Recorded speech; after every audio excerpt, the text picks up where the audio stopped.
Alia, Leanna, and Trey had their whole lives ahead of them. Each one of them could light up a room. The eldest, Alia, 6, was reading ahead of her year at school and told stories to her younger siblings. She was physically fit and strong, always trying to copy her mother's CrossFit routines. 4-year-old Leanna was the craziest of the trio. She did things to make the others laugh, playing the role of the little dynamo in the hectic family life.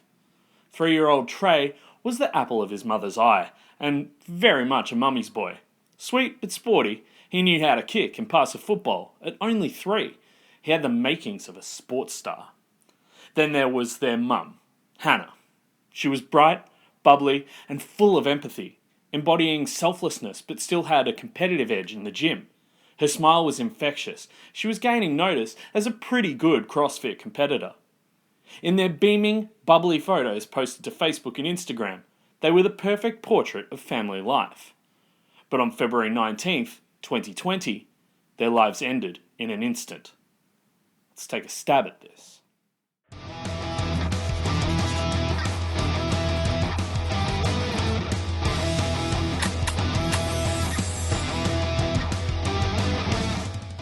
Hi mates, and welcome to Something About Murder.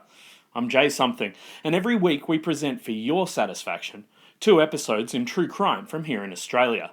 If that sounds interesting to you, go ahead and shoot the like button with your trusty boomstick and stab that subscribe button until it bleeds. Make sure you also punch the notification bell in the face so you can get notified every time we release a new video. Our videos are also available in audio form on Spotify, Apple Podcasts, Podbean, the internet, social media. Look, whatever podcast platform is your favourite, we're there. The shocking murder-suicide perpetuated by Rowan Baxter on his family in February 2020 shone a spotlight on Australia's domestic violence crisis. All over the country, families looked inward at their own relationships and looked at the deaths of Hannah Clarke and her children. We all had one question. Why?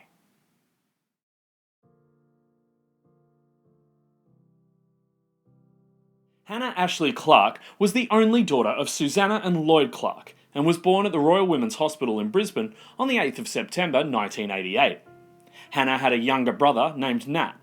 Hannah was the school captain in her senior year at high school, and when she was 16 years old, she represented Queensland in trampolining. Soon after, she started coaching trampoline classes at the Carindale Police Citizens Youth Club.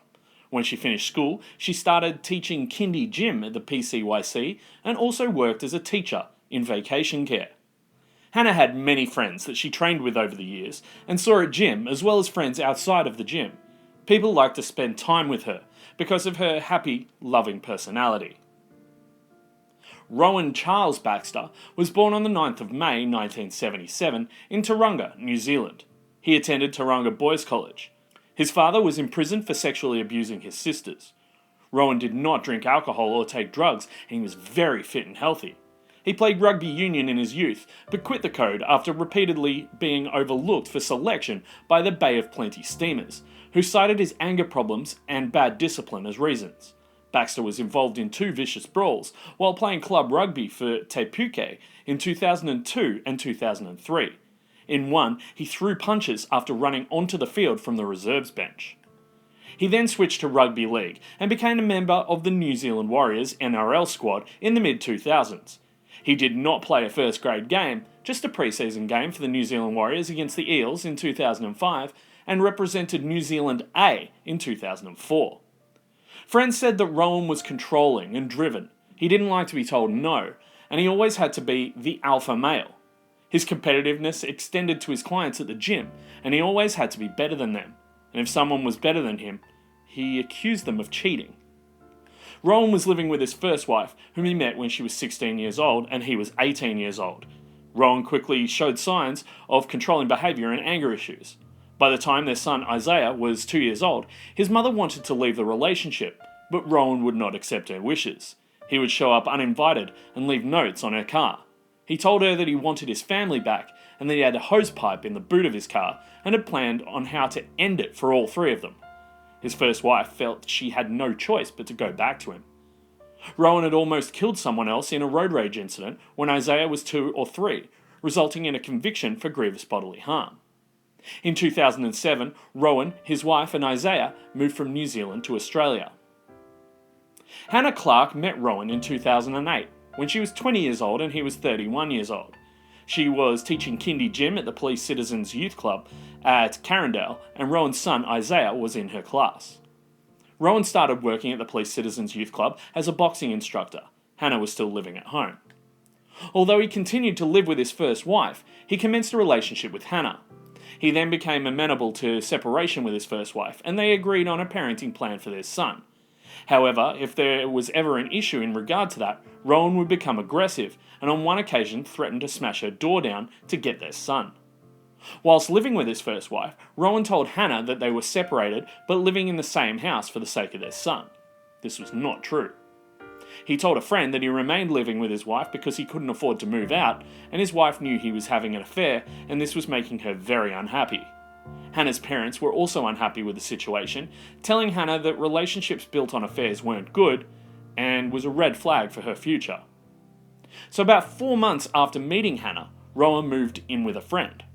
At the time, no one knew Rowan had contemplated killing his ex-partner and his son in a murder-suicide, having told an old friend he'd driven to the woman's house armed with a rope, tape and a knife.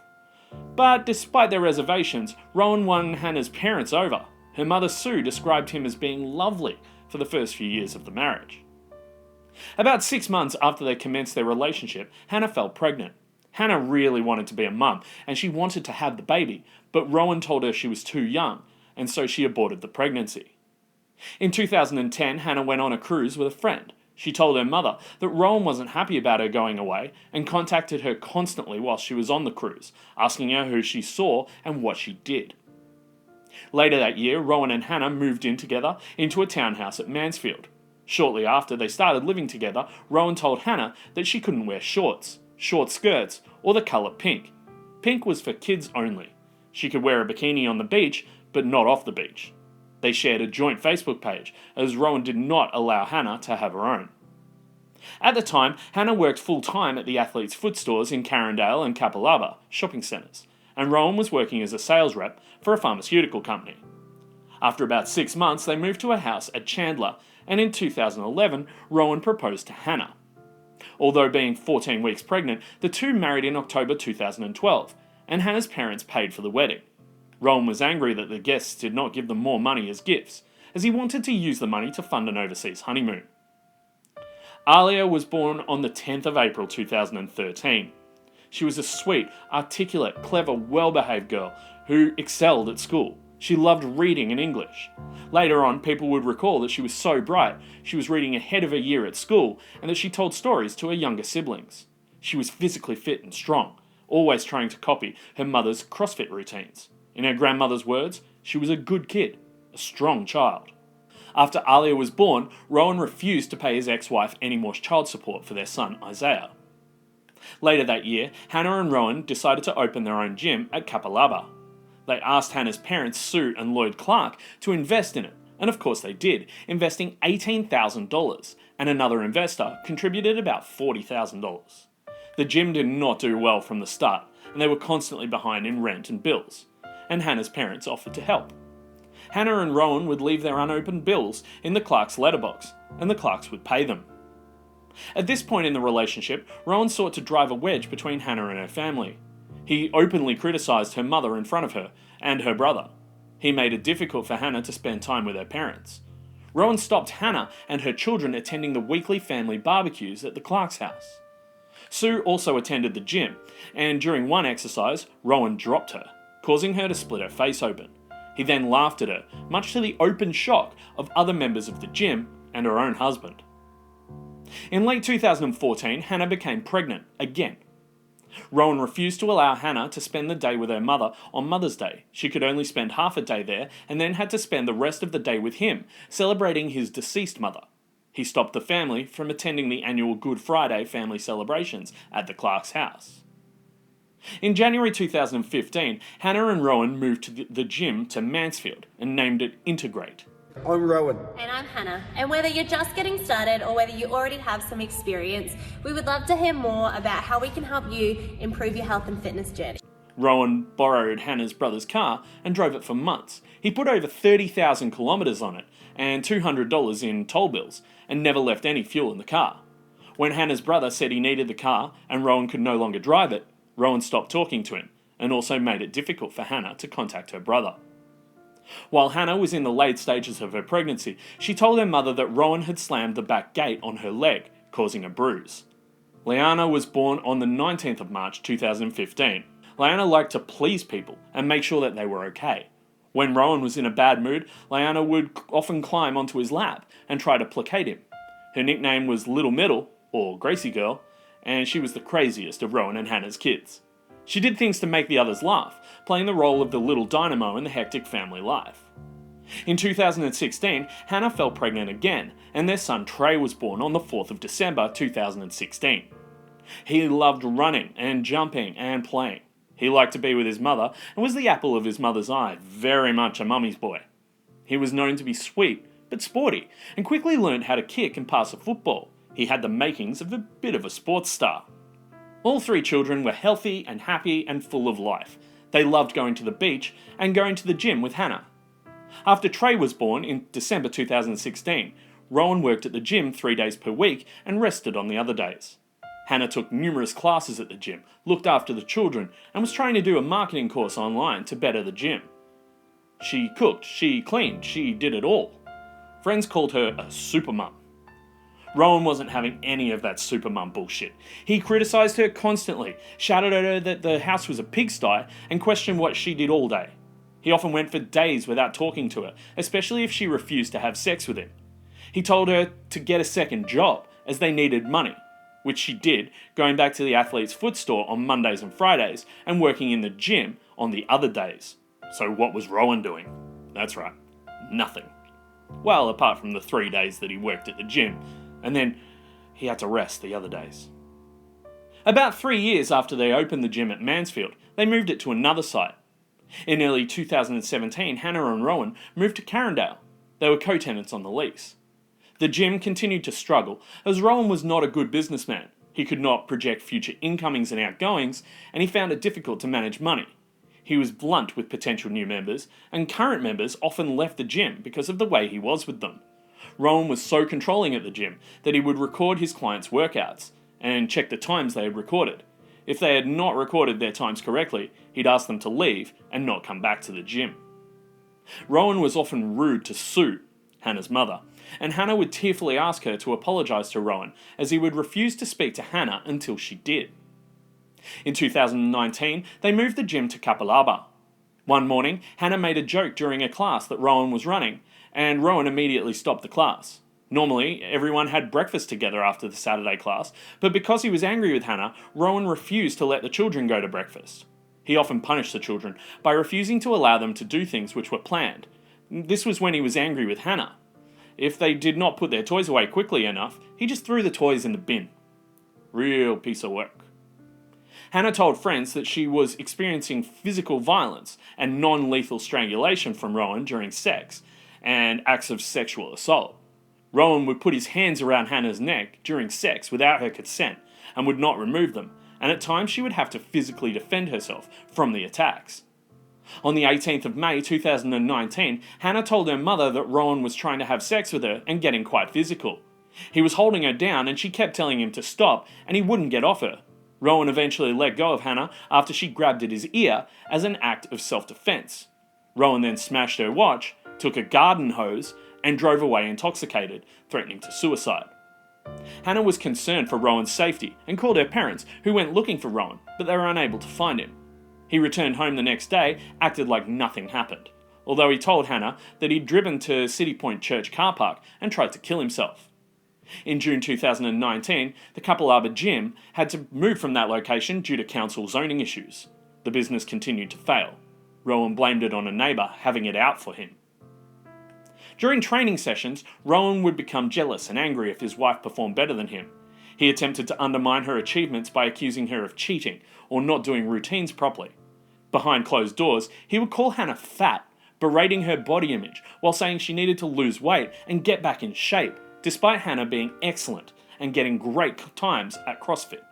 In September 2019, Hannah turned 30 years old and wanted to have a dinner with family and friends. Rowan planned a surprise party for her at the gym. Her friend told Rowan that Hannah didn't want a party.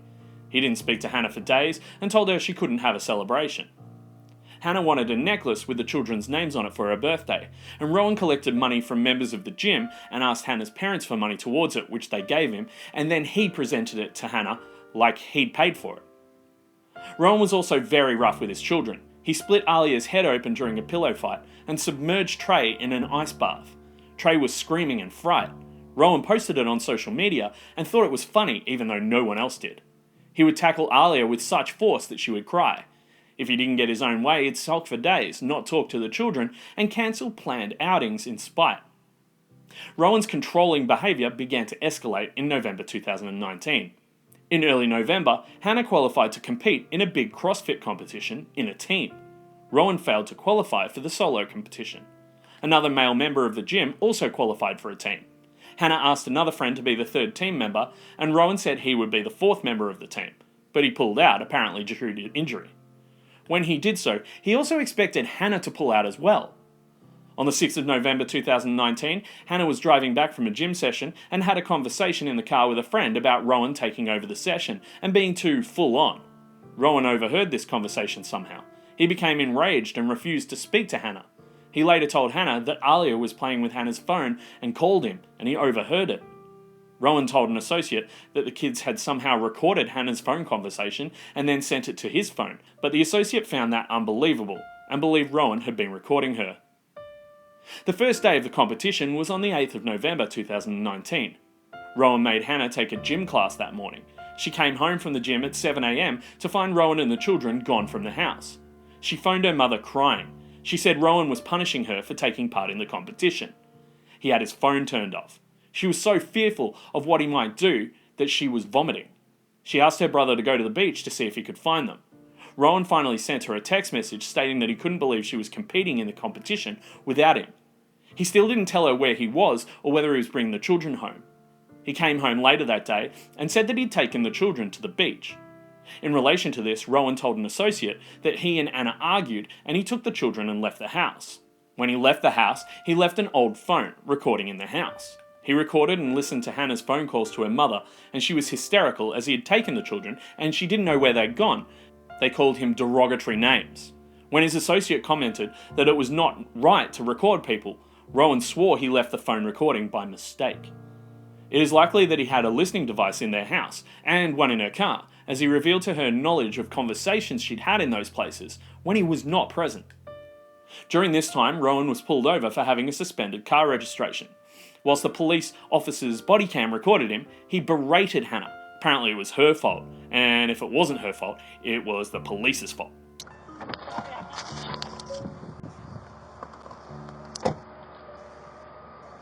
Hey driver, how are you? Thanks for coming off the road. It's a little bit safer. Kate from Capella Bar Road Policing. Our ANPR's let us know that your vehicle is actually currently recorded as cancelled registration.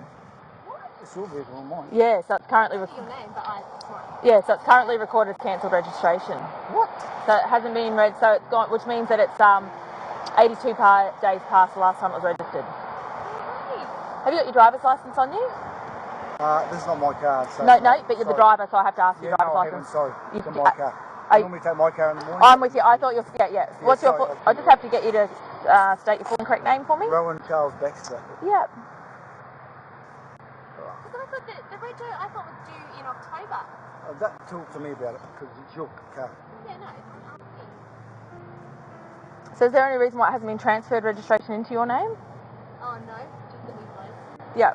Drive the same car, that's all. Yeah, no, that's fine.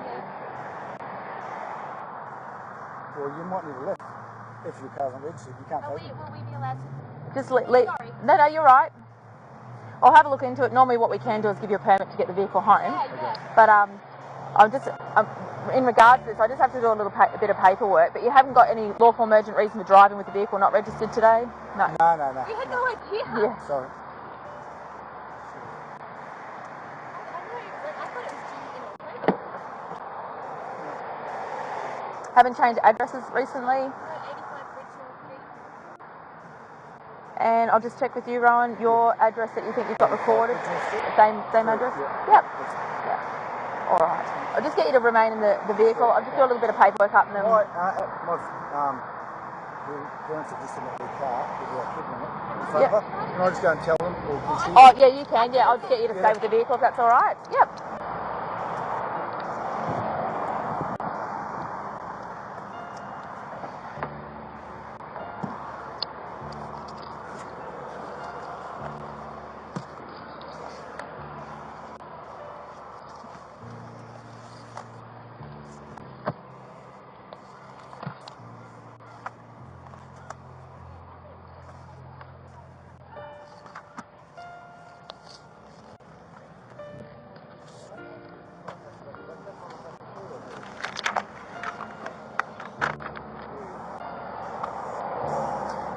Plates off for you? Yeah, just also having a look at, so you understand type 2 offences?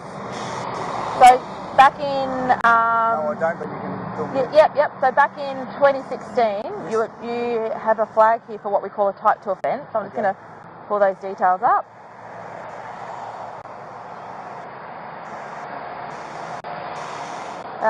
For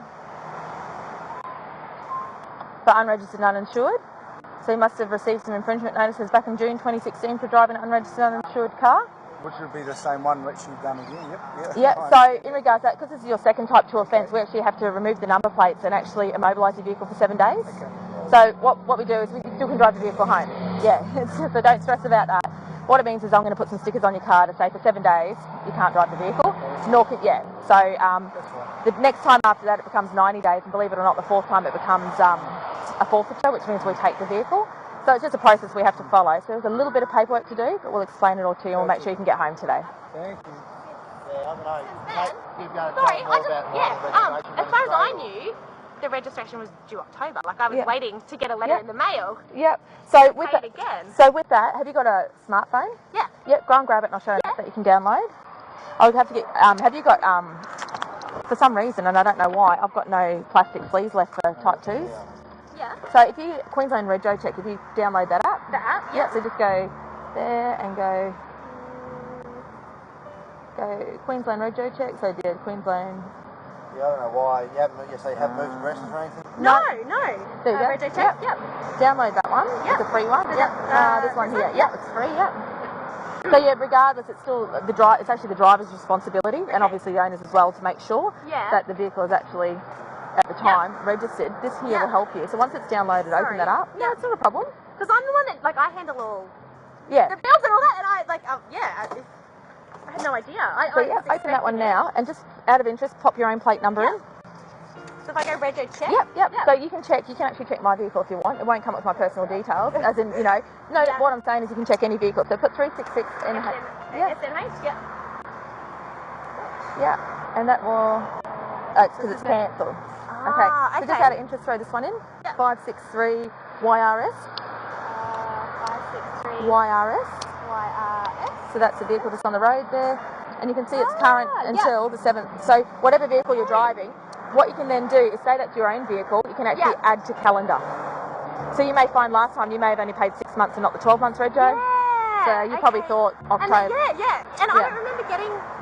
No, but it's still your responsibility, obviously. It's hard without the stickers, and we understand. Yeah. Yeah. So now... So now, what do I do? Or what do we do? Okay, so yeah, I'll definitely... do you want me to come and explain it to both of you? Yeah, Is that would easier? be that would be Yeah.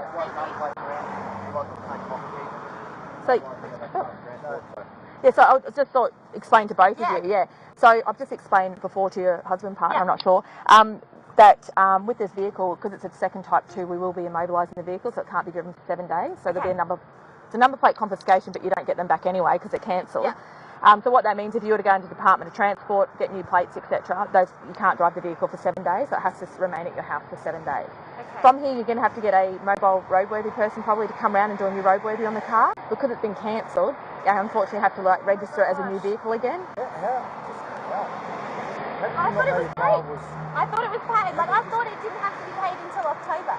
Yeah, so with that, you'll have to get a new roadworthy, then take the paperwork down to Department of Transport and register it and get new plates. Okay. Yeah, but we will get you home today. All right? Thank you. All right, won't be long. Because we were about to we just finished a gym session. Yeah. We're going to go have a coffee and go home. We'll have to, yeah, go it has to be straight home with straight this vehicle, unfortunately, yeah. Okay, But give me a few minutes, I've got to do a bit of paperwork. Okay, thank you so much. No worries. Hannah had told Alia that she would take her to watch the finals of the competition, but Rowan was not allowing her to go. Hannah believed because he was angry at her. They had a huge fight when she insisted on taking Alia, who wanted to see her hero, who was a CrossFit champion. As she left the house, Rowan grabbed her by the arm and told her they'd be talking about it later. Her friend saw red marks on her arm. Hannah said there would be no more discussions, and once that weekend was over, she was leaving. Hannah told her friend that she couldn't take it anymore, and that was the final straw. The next week, Hannah was sad and told her friend that she was keeping her head down at home. Hannah told her mother that Rowan checked her phone in the middle of the night when she was asleep. When she woke up one night and asked him what he was doing, he threw the phone across the room, breaking the screen. She started to think he was tracking her phone and listening to her phone calls, as he had questioned why she had phoned certain people. Rowan became suspicious that Hannah was having a relationship with the male member of the CrossFit team. After she was speaking to him on the phone one evening, Rowan went ballistic and accused her of having an affair with him. On the 26th of November 2019, Hannah attended the Centre for Women at Kapalaba, stating that she wished to leave her controlling husband but did not know how to do it safely. She believed Rowan was monitoring her. A safety plan was developed with Hannah. Notes stated that it was not safe to call or text Hannah, but that she had the contact details for the centre if she needed any further support. The Integrate Gym closed in December 2019, with investors still being owed around $75,000. Hannah started to prepare to leave Rowan and told her mother she wanted to return home with the children. Mrs. Clark started preparing for their arrival, and she and Hannah put a plan into place that Hannah had developed with the centre. This plan directed that she should advise her parents of her intentions to leave Rowan, attend a Friday dinner with her parents with the children as per their routine, and then return home without them, to tell Rowan that she was leaving, to ensure the children were safe with her parents and Rowan could not take them from her. She was then to have her parents either wait in the car with the children or attend after an agreed upon time, in case Rowan's behaviour escalated, and she would then take important documents and belongings to her parents' house, slowly over the course of the following week. On the 5th of December 2019, Hannah's best friend Nicole phoned Hannah's mother Sue and told her that Hannah had moved out. They'd taken Alia out of school, Hannah had only taken a few things from home, and she was scared. Nicole said that they hid Hannah's car and left her phone in her car in case Rowan had a tracking device in it. On the 5th of December 2019, Hannah contacted the centre to advise that she'd left Rowan and believed he was monitoring her. Hannah advised that she was staying with a friend and Rowan didn't know where they lived. Hannah also stated that she'd turned her phone off and parked her car somewhere else. Hannah and the children arrived at the Clark's residence the next day, the 6th of December 2019. Rowan called her numerous times that day and told her that she was hurting the children. On the same day, Hannah went to the Carina police station. She met Senior Constable Kent and told her about her marriage and separation. Hannah told Kent about coercive sex with Rowan, forcing her to have sex every night, and said it was another chore that she had to do. She already did everything else around the house. Rowan would say it was like having sex with a bucket and would berate her for not enjoying it enough. Kent told her that she could obtain a DVO, but Hannah told her mother that she was scared that if she did so, she'd aggravate Rowan. That afternoon, after attempting to contact Hannah and being unsuccessful, the centre contacted Nicole, who advised them that Hannah had left Rowan, had gone to her parents' house, and would turn her phone on soon. Nicole advised the centre that it might be best to send Hannah a text message before attempting to call her. The centre later contacted Hannah, who confirmed that she was thinking of applying for a protection order, but had concerns that this may cause Rowan's behaviour to escalate. The next day, Hannah obtained a new phone and changed her phone number. Rowan continued to phone her on her old phone. He insisted on picking her up and taking her out. They did go out, and when they returned, Rowan came inside and was crying and asking for help. He stayed for dinner, and then Hannah said she was going home with him. Hannah told her mother she would be at the 5 a.m. gym class the next day. The following morning, her mother, Sue Clark, attended the 5 a.m. class. Rowan took the class. After the class, Hannah phoned her mother and said the children were with her and she was taking them to her brother's house. Later that day, her brother Nat phoned her mother and said that Rowan had been calling Hannah, telling her she needed to come home and that she was hurting the children. A few days later, Hannah took the children to visit Rowan. He asked her to come inside to show him how to cook something. At about 8:30 p.m, Mrs. Clark became worried about Hannah and sent her a text message. She replied asking her mother to come over straight away. Mr. and Mrs. Clark went to Rowan's house and found that Rowan was putting the children to bed in his bedroom. Hannah wanted to take the children home, but he refused. Rowan told the Clarks that Hannah was crazy and making things up. When they still insisted on taking the children, he cried and said they should have helped him sooner. They left the children there and went home, but were scared of the possibility that Rowan could harm the children. Now, Rowan did bring the children home the next morning.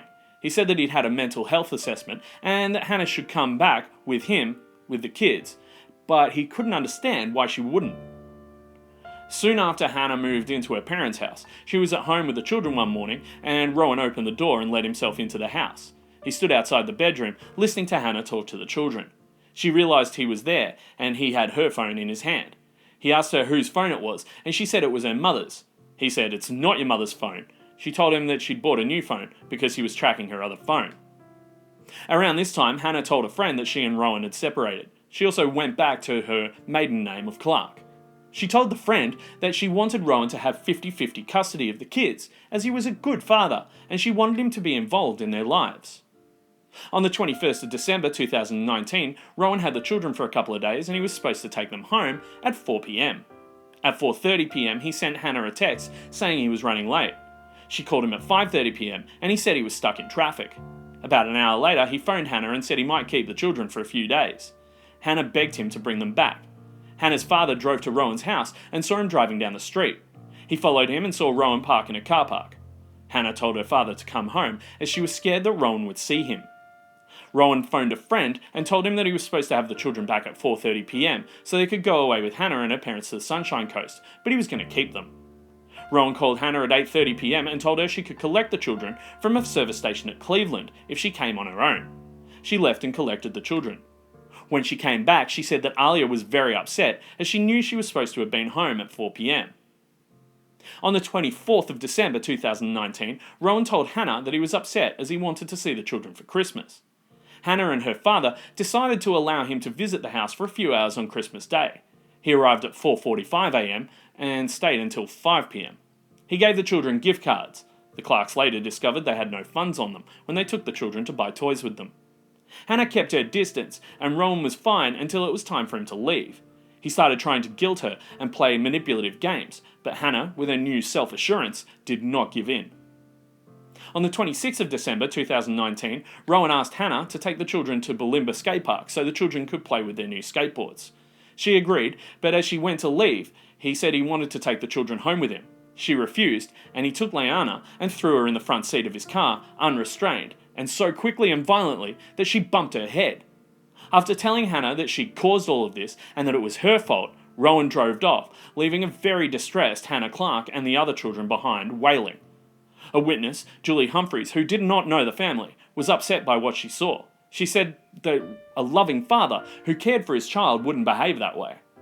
Constable Luke Erber was on duty with Constable Shane Cobbin on the 26th of December 2019.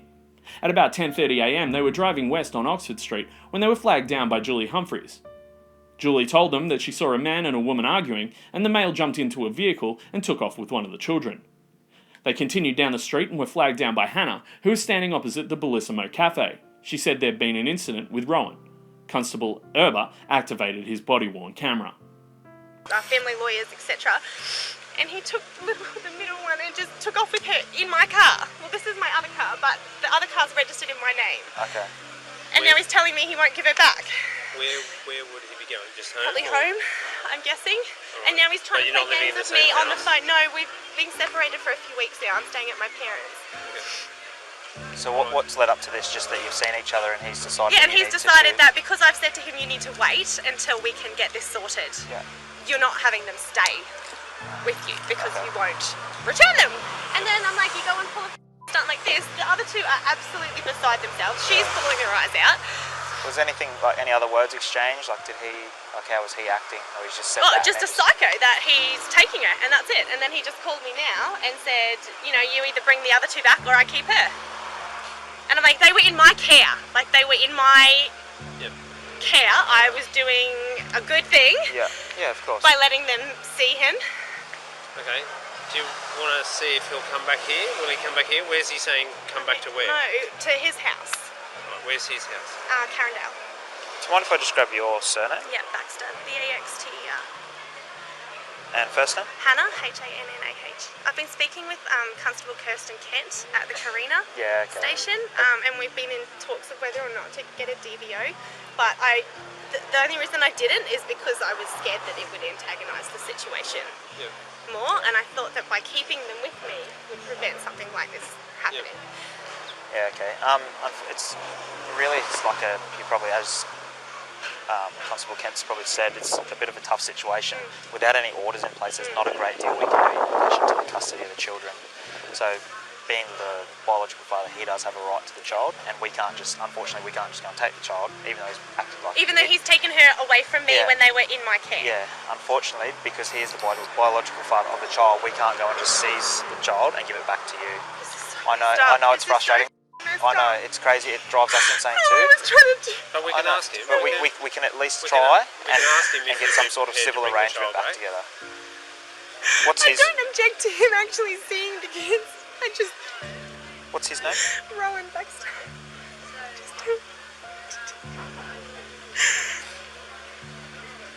Because he does this, he's fine for 1 minute and then the next minute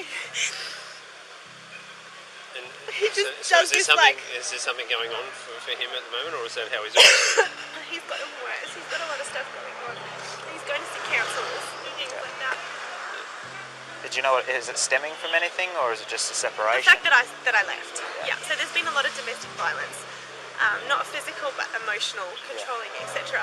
for a long time, and it just got too much. I just couldn't do it anymore. Yeah. So I took the kids and we left. I've never had an issue with him having the kids, but he can't keep an agreement, and that's why I know. Obviously, we're speaking with Kirsten that unless there's an actual legally binding agreement, there is nothing that can be done, which is why once I got them back on Sunday, I decided to keep them with me. We'll see what we can do today, but I can only urge you to get onto the civil... I know, and I've tried, but because everything's shut it's due to that Christmas, time of the year, 6th of January is, they said, the earliest.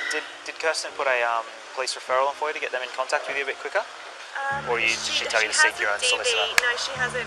No, I've left a message for her over the last couple of days, but I know she wasn't working. Well, we can do that today in relation to that stuff, so hopefully that'll get on track a bit.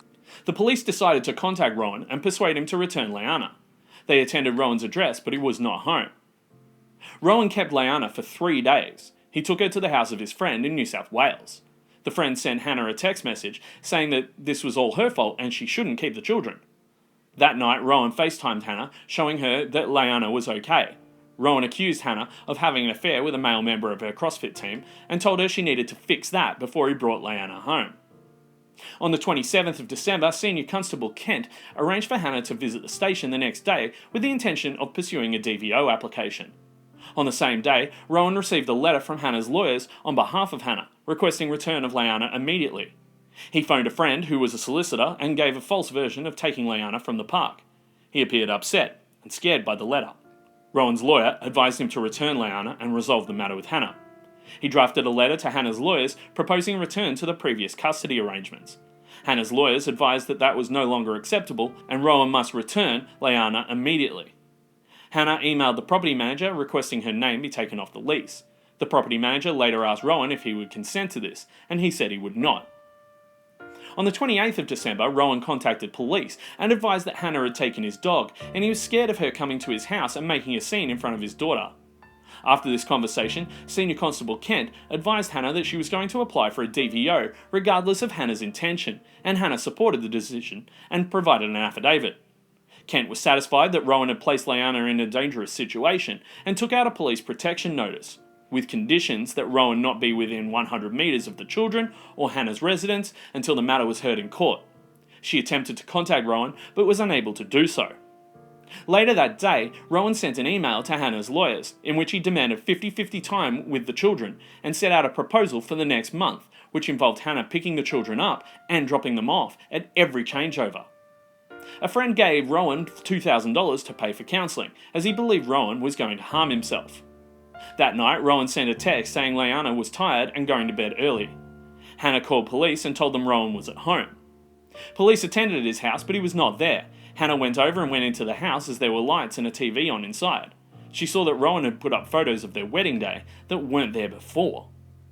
At about 7 a.m. on the 29th of December, Constable Justin Kersey and Sergeant Nigel Johns attended Rowan's residence to serve him with a police protection notice and a DVO application. When they arrived, Rowan was putting Leanna into the car to go out. They went back inside the house and he was served with a PPN and application. Rowan tried to make a phone call and then started apparently crying. During the time the police were in the house, he would not let Leanna go. He carried her and then sat her on his lap with his arms around her. Rowan told the police that he was a great father, and there are many people who would testify to that. Sergeant Johns and Constable Kersey took Leanna back to Hannah.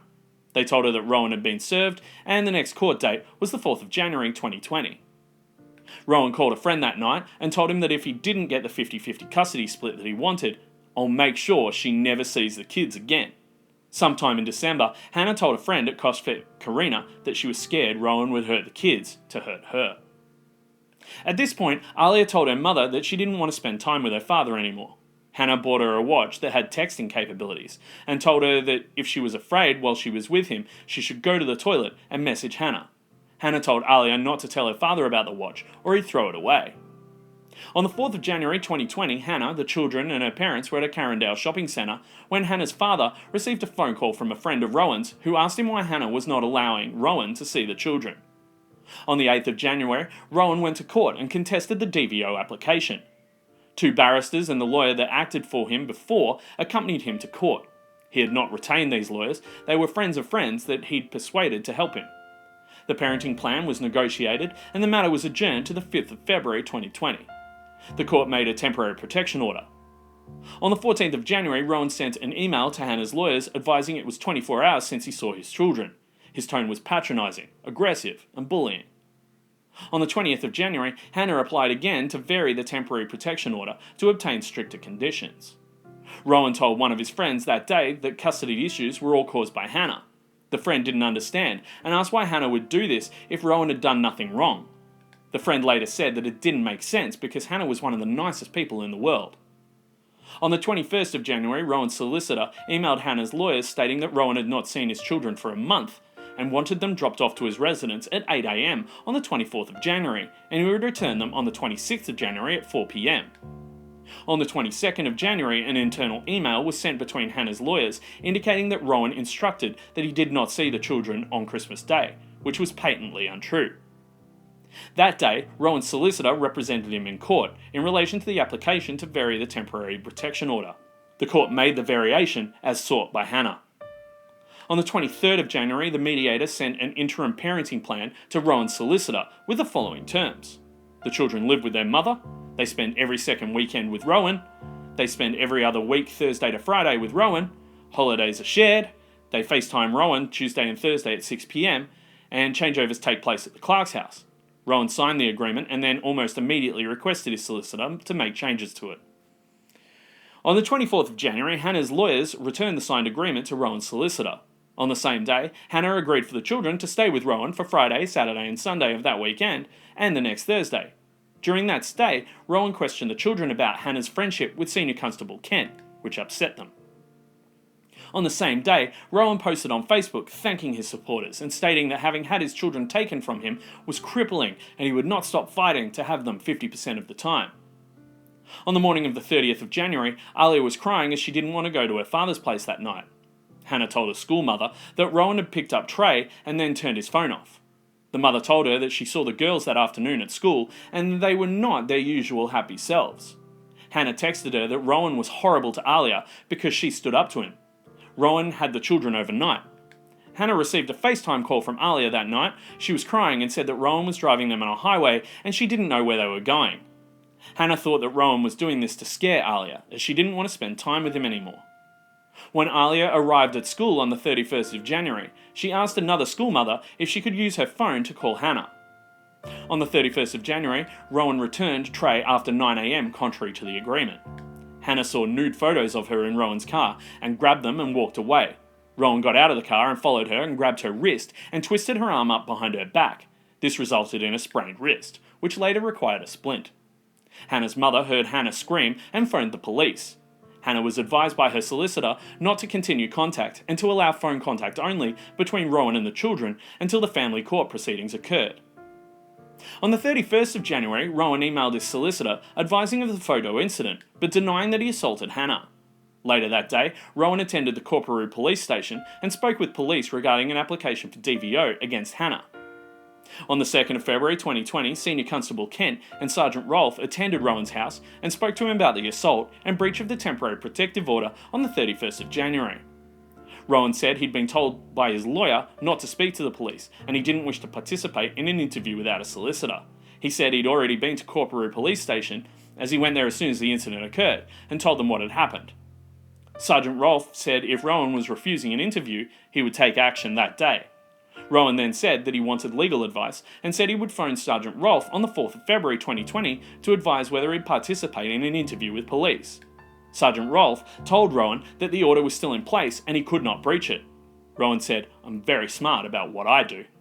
So you've dropped the kids over, or picking them up from Hannah, and she's found some photos of her in your car, and then you've grabbed her on the arm.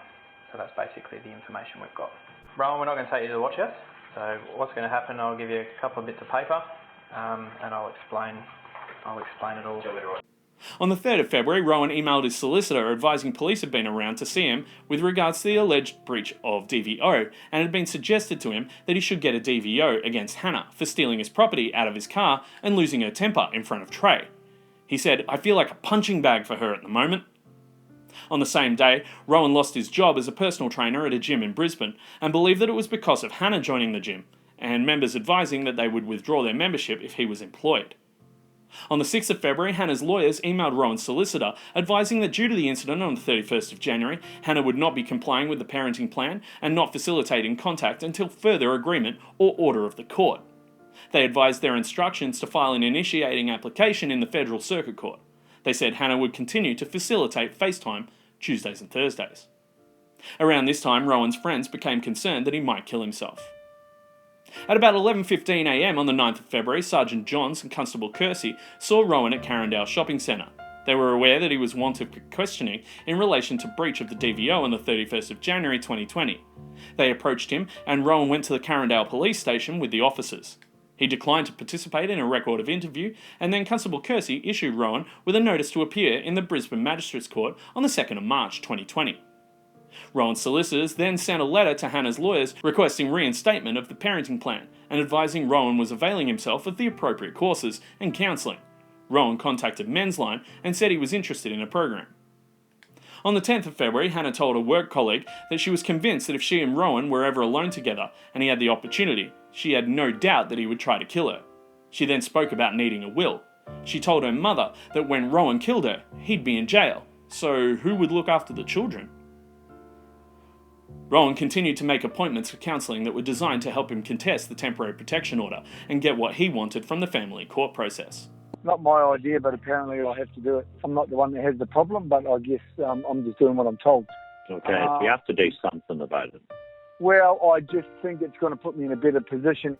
Psychologist Vivian Jarrett later said that Rowan told her that he believed he had a perfect relationship and that Hannah was gaming the system.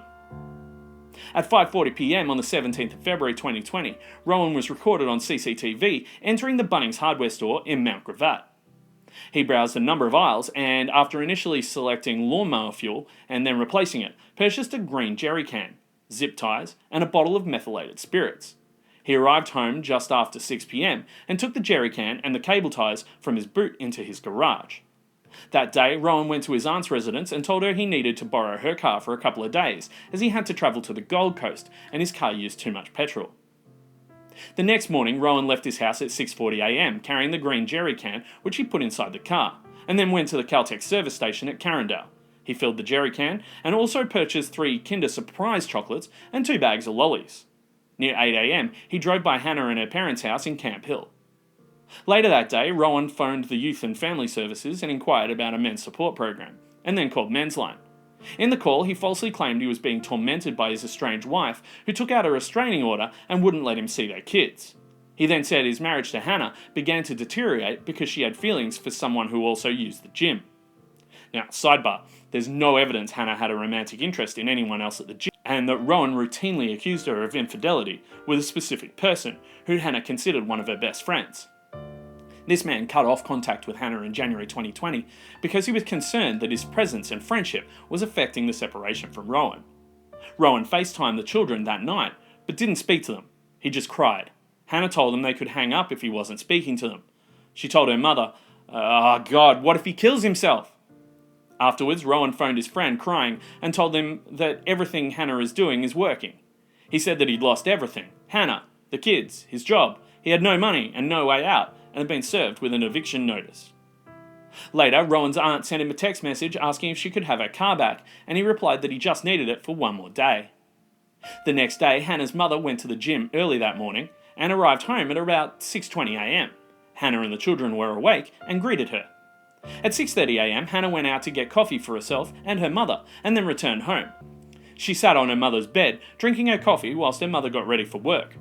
The girls were playing in their bedroom, and Trey was watching a dinosaur show on television. At around the same time, Rowan left his house in his aunt's car, stopping at a service station to put petrol in the vehicle. At about 7 a.m, he went to Piccolo Coffee Company Cafe on Samuel Street at Camp Hill, telling the barista that he was fighting with the ex-missus. He took his coffee and sat at a table on the footpath for about an hour.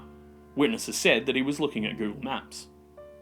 Just after 8 a.m, Rowan drove to the Clark's house and parked outside a house nearby. He then moved the car across the road. At this point, Hannah was leaving home in her silver Kia. She was driving the car and the 3 children were in the back seat. Trey was in the middle in a car seat. Alia was behind the driver's seat, and Leanna was sitting in a booster seat just behind the passenger seat. So as Hannah started the car, Rowan jumped in the passenger seat. He said, "Just drive." He was holding the jerry can. Hannah screamed at him to get out of the car. Rowan said no, and again told her to just drive. Hannah started driving, worrying about the kids. At the same time, neighbour Michael Zemek was in the driveway of his house in Raven Street at Camp Hill, hose washing his car. Hannah pulled over in front of Michael and screamed out the window for him to call the police. She yelled that Rowan was going to kill her and that he poured petrol on her. Zemek saw Rowan in the front seat. He was physically restraining Hannah from getting out of the car. He was holding her around the arms and chest with both of his hands in a bear hug, and Hannah was trying to get free. Then Rowan Baxter clicked his lighter. Almost immediately, the car erupted in flames. Michael Zemek ran to the vehicle. He managed to open the car door and Hannah fell out. He sustained burns to his face from the fire. He could not return to the vehicle as the fire was too hot. Hannah was alight when she got out of the car. Michael told her to get on the ground and roll, and he hosed her. When the flames were extinguished, he went to the other side of the car and saw Rowan lying on the road. He was also alight, so Michael hosed him as well. Michael then returned to Hannah. She was screaming something about children being in the car, but he couldn't really make sense of what she was saying. He then ran to his house to ask his daughter to call 000. He then returned and continued to assist. He was later taken to the hospital and admitted to the burns unit with burns to his face, eye, and arm. Samantha Covey was driving her children to swimming classes that morning when she saw the car on fire. She got out of her car and went to Hannah, who was lying on the grass on the side of the road. Miss Covey picked up the hose that Michael Zemek had been using and started hosing Hannah's body. Hannah said she couldn't believe what Rowan had done. She said she had a DVO. She said her babies were in the car and asked whether anyone had got them out. Kerry Fernandez, who lives in Raven Street, heard a woman's bone-chilling scream. She went outside and saw a car drive up on the curb on Raven Street. She immediately called 000. As she was on the phone, the car exploded. Kerry hung up and ran back to her house to get a fire extinguisher from her garage. As she did so, she saw Rowan standing on the footpath. She got the extinguisher and ran over to the car with it. The vehicle started to roll backward, and people were yelling to watch out in case it exploded again. Hannah stood up and said, "My kids!" Benjamin Young was installing signs on Raven Street that morning. He parked his ute about 15 metres from where Michael Zemek was standing. He heard Hannah screaming and turned around and saw her pull up in the car. Benjamin ran towards the car and with 2 other men helped Rowan from the car, and the car started to roll backwards. Benjamin got 2 pieces of timber from the back of his ute and gave them to 2 men who went to the back of the car to try and stop it rolling backward. He heard one of them yell, "Get them out! Get them out!" He ran back to the car and saw a baby seat in the back seat of the burning car. The 3 could not get close to the car, which was fully engulfed and burning. Kerry Fernandez continued to use the extinguisher on the car. She saw Rowan walking around the car aggressively, stopping bystanders from getting to the car. He was very badly burned. Kerry was getting burnt too from the heat of the car, so she went around to the other side. Rowan dove into the front passenger seat head first and then came straight back out. An onlooker was watching Rowan and saw that he got a knife from the car. He warned Miss Fernandez that Rowan was armed. She immediately retreated towards her house. Rowan sat on the grass about 2 metres away from the car with his head down. Sarah Trainberg, who resides in Raven Street, came out of her footpath and saw Rowan kneeling on the footpath. He had the knife tip pressed against his stomach. She told him to drop the knife a number of times, but then he fell forwards onto the knife. He then curled into fetal position on his side. Stephanie Ring, an off-duty paramedic, stopped at the scene on her way home from work. She saw Kerry Fernandez with a fire extinguisher and Samantha Covey hosing Hannah. She asked Hannah what happened. Hannah said, "My babies are in the car. My ex-partner told me to pull the car over. Then he squirted petrol on us and threw a lighter in the car." Queensland Fire and Emergency Service officers arrived at the scene and extinguished the fire. In the opinion of first responders, there was no hope for the children. Samantha Covey continued to hose Hannah as she spoke to the first responding police officers. Hannah told first responders that her 3 children were still in the car. Officer Derehi Bushell and his partner Barry Toomey attended the scene. They saw QFES hosing down Rowan with a hose and also applying pressure to his chest. They saw that he was burnt and unresponsive. QFES then told him that there was a female who needed assistance, as well as deceased children in the car. Officer Bushell saw Hannah on the footpath, and Hannah was able to introduce herself. He saw that she had full thickness burns to more than 95% of her body. She was in pain but lucid and able to communicate. He gave her oxygen through a mask and gave her morphine. While he was treating her, Hannah stated, "I hope he survives and rots in jail for the rest of his life." She asked Officer Bushell if her children were okay. He told her it was important for her to concentrate on herself right now. Dr. Rashford, the medical director of QAS and an emergency medical specialist, arrived on the scene at this point. He saw immediately that Hannah had suffered full thickness burns to her entire body, which were non-survivable. He instructed the crew to give Hannah fentanyl. Dr. Rashford told them to put Hannah into the ambulance for rapid sequence induction to occur. This is the provision of anaesthetic to make the patient sleep. At that time, Hannah could still speak, but was only responding when prompted. Officer Bushell asked Hannah how she was doing, and she told him that she was in pain. He lied to her that she was okay, and told her that they would give her something to help with the pain. Dr. Rashford was advised that Rowan had gone into cardiac arrest, and he left the ambulance and went to Rowan to commence a traumatic cardiac arrest resuscitation. Hannah was put onto a new stretcher and loaded into the ambulance. She was later admitted to the Royal Brisbane and Women's Hospital. When the fire was extinguished, the burnt bodies of Alia, Leanna and Trey were found in the back seat of the car. They had sustained injuries that were clearly incompatible with life, and had been burnt so badly that they could not be visually identified. Despite extreme efforts to save him, Rowan was pronounced deceased at the scene. At hospital, Hannah Clark died at 5:40 p.m. from her injuries. The inquest into the incident commenced in the Brisbane Magistrates Court on Monday 21st of March 2022 and concluded on the 31st of March 2022. 35 witnesses gave evidence, and a brief of evidence containing many more witness statements and exhibits was tendered. At the inquest, the court was told of a chilling note found on Rowan's phone.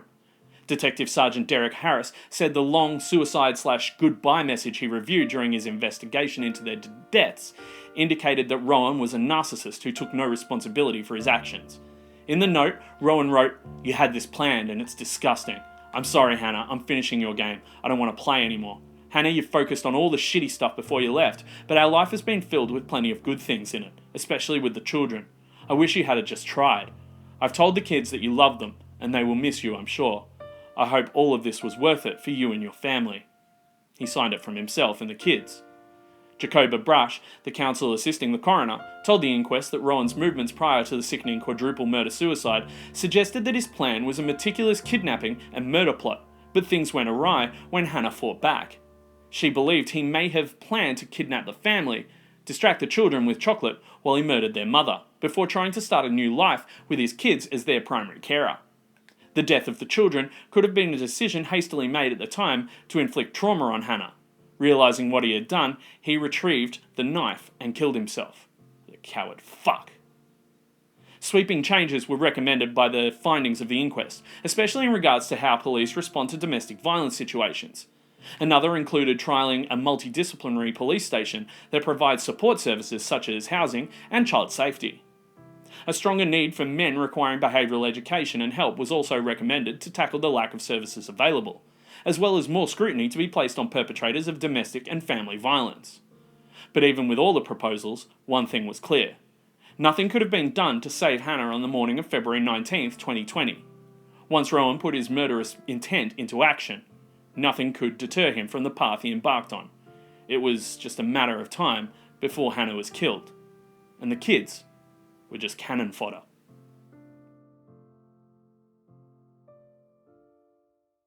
Thanks for your time today. I really appreciate you watching the whole video. Join me next time as we trawl through another episode in the true crime history of Australia. If you've enjoyed this video, once again, please go ahead and shoot the like button with your trusty boomstick, stab that subscribe button until it bleeds. Make sure you also punch the notification bell in the face so you can get notified every time we release a new video. And remember, all of our episodes are released at the same time on Spotify, Apple Podcasts, or wherever you get your podcasts from. A reminder that I am also on Instagram, @somethingaboutmurder, and I respond to every message. So I hope to hear from you soon, and I hope you don't get murdered. Stay safe out there. Bye. Those poor fucking kids.